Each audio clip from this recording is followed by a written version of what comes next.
Fallen Riders of Idaho got started in 2006 when Drew Jensen went down on his motorcycle and subsequently died. His parents wanted to do something to help the motorcycle community out and to be able to do something for those riders that they couldn't do for their son that day. Thus, the Fallen Riders Fund was born.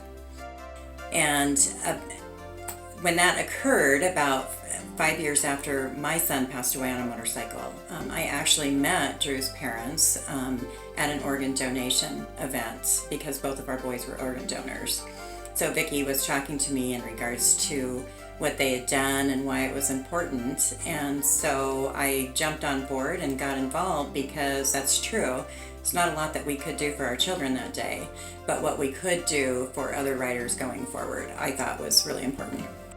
My son passed away in 2006 in a motorcycle accident. He was 22 years old. He had an 8-month-old daughter, and he just hopped on his bike for a ride that day and had a freak accident and went down, and we were told that night that he wasn't going to make it.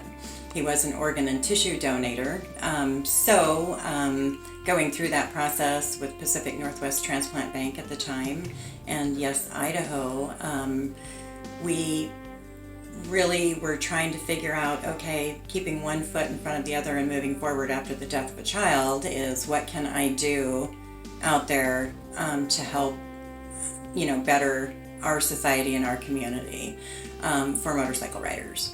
So something I couldn't do for my child, and the gift that he gave to so many and the gift of life is now what can I do for us to remember him and do good by. And so I got involved with the Fallen Riders Fund.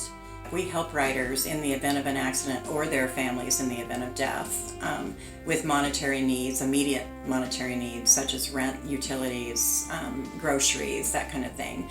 And the other side of what we can help them is walk that walk that they just don't understand. Doctors are telling them certain things, or they're trying to figure out what they're going to do while they're in the hospital. All of those things. What does it mean for me going forward? Or in the event of death, being able to help families navigate that.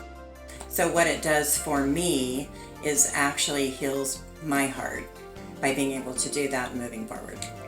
We always need volunteers, and all monies that come in go directly back out to the riding community. So we're a 501c3, and what that means to those that don't understand that is that we are a nonprofit. So anything that you give is a tax-deductible donation for you at the end of the year.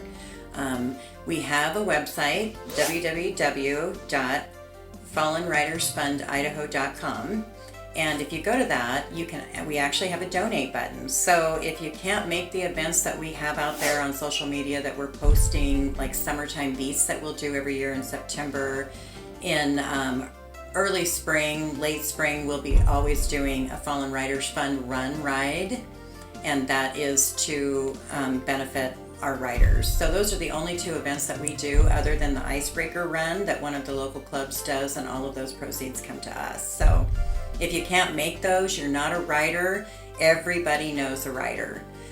Go to our website, hit that donate button, and you can donate that way as well. You can also find us on Facebook under Fallen Riders Fund Idaho, and also under my son we have a page called Rocky's Ride.